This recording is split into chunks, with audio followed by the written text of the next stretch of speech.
एक लड़का इतना गरीब था कि वह हर रोज खाने के लिए भटकता था और कहीं न कहीं से खाना इकट्ठा करता था, पर हर रोज उसका खाना गायब हो जाता था। एक दिन उसे पता चला कि एक चूहा उसका खाना चुराता है, तो उसने उस चूहे को पकड़ा और उससे पूछा कि तुझे पता है, मैं इतना गरीब हूँ, फिर भी तू मेरा खाना चुराता है। अगर तुम्हें चुराना ही है तो किसी अमीर का क्यों नहीं चुराता।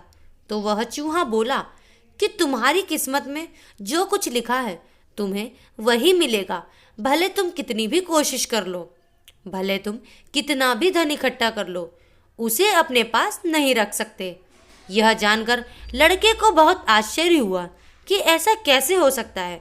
तो चूहे ने कहा कि अगर तुम्हें जानना ही है कि तेरी किस्मत में क्या लिखा है, तो भगवान बुद्ध के पास जाना पड़ेगा। वही तुम्हें बता सकते हैं कि तुम्हारी किस्मत में क्या है। इसीलिए वह लड़का भगवान बुद्ध से मिलने के लिए निकल पड़ा। चलते चलते बहुत रात हो गई थी, इसीलिए रास्ते में उसे एक हवेली दिखी। उसने उस हवेली में रहने वालों से एक रात रहने के लिए इजाज़त मांगी। उसे इजाज़त भी मिल गई। हवेली वालों ने लड़के से पूछा कि वो इतनी रात को कहाँ जा रहा है।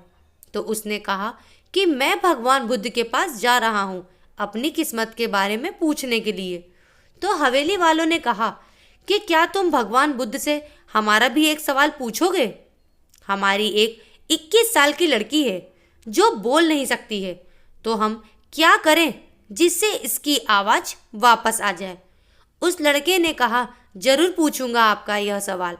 और उसने उनको धन्यवाद कहा और सुबह वहाँ से निकल पड़ा। आगे रास्ते में बहुत बड़े बड़े बर्फ के पहाड़ थे।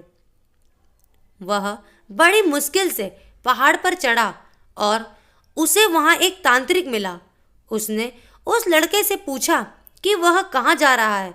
तो उसने कहा कि मैं भगवान बुद्ध के पास जा रहा हूँ अपनी किस्मत के बारे में पूछने के लिए। तो तांत्रिक ने कहा कि क्या तुम भगवान बुद्ध से मेरा भी यह सवाल पूछोगे। मैं हजारों सालों से तपस्या कर रहा हूँ ताकि मैं स्वर्ग जा सकूँ, और मेरे हिसाब से अब तक तो मुझे स्वर्ग में चले जाना चाहिए था, तो मैं स्वर्ग में जाने के लिए क्या करूँ। लड़के ने कहा कि ठीक है, मैं आपका सवाल बुद्ध से जरूर पूछूंगा। उस तांत्रिक के पास एक छड़ी थी।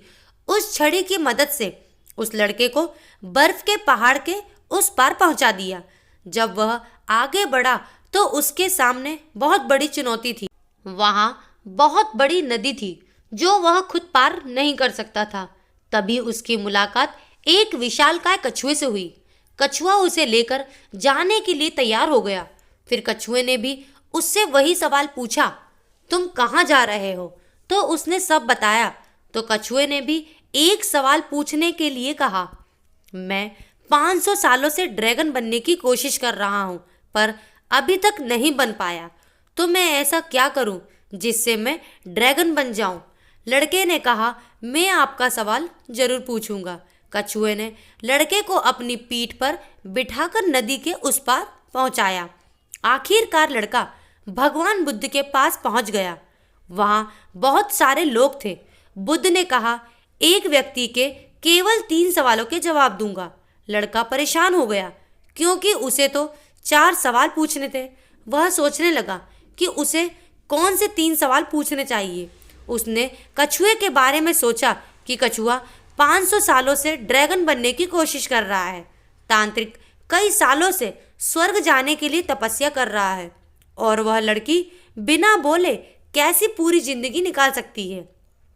फिर खुद के बारे में सोचा कि मैं तो सिर्फ गरीब हूँ, मैं तो मांग कर भी अपनी जिंदगी गुजार सकता हूँ, पर कछुआ, तांत्रिक और लड़की की परेशानियाँ तो मेरी परेशानियों से बहुत बड़ी है। तो लड़के ने उनके 3 सवाल भगवान बुद्ध से पूछे। बुद्ध ने जवाब दिया कि कछुआ 500 सालों से ड्रैगन बनने की कोशिश कर रहा है, पर अपने कवच को छोड़ने के लिए तैयार नहीं है। जब तक वह कवच को नहीं छोड़ेगा तब तक वह ड्रैगन नहीं बन पाएगा। वही तांत्रिक जब तक अपनी छड़ी नहीं छोड़ेगा तब तक वह स्वर्ग नहीं जा पाएगा, और जब तक लड़की को उसका जीवन साथी नहीं मिल जाएगा तब तक वह बोल नहीं पाएगी। यह सब सुनकर लड़का वापस कछुए के पास आया और उसे सब कुछ बताया। तो कछुए ने अपना कवच निकाल दिया। उसने जैसे ही कवच निकाला उसमें से कीमती मोती निकले। वह मोती कछुए ने लड़के को दे दिए और वह ड्रैगन बन गया। फिर तांत्रिक के पास गया और सारी बात बताई। तो तांत्रिक ने अपनी जादू की छड़ी लड़के को दे दी और वह स्वर्ग में चला गया। उसके बाद लड़का उसी हवेली में गया जहां उसने रात गुजारी थी। जब वह वहां गया और सारी बात उन घर वालों को बताई तो उन्होंने उस लड़की की शादी उस लड़के से करवा दी। तो लड़की बोलने लगी। इस तरह लड़के को पैसा, पावर और एक खूबसूरत जीवन साथी मिल गई। जीवन में कुछ पाने के लिए कुछ खोना पड़ता है। जब तांत्रिक ने छड़ी दी तो उसे स्वर्ग मिल गया।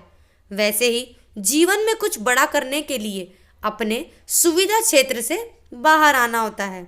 दोस्तों, कहानी आपको कैसी लगी कमेंट बॉक्स में ज़रूर बताएं और लाइक करें, शेयर करें, सब्सक्राइब करना ना भूलें। Thank you.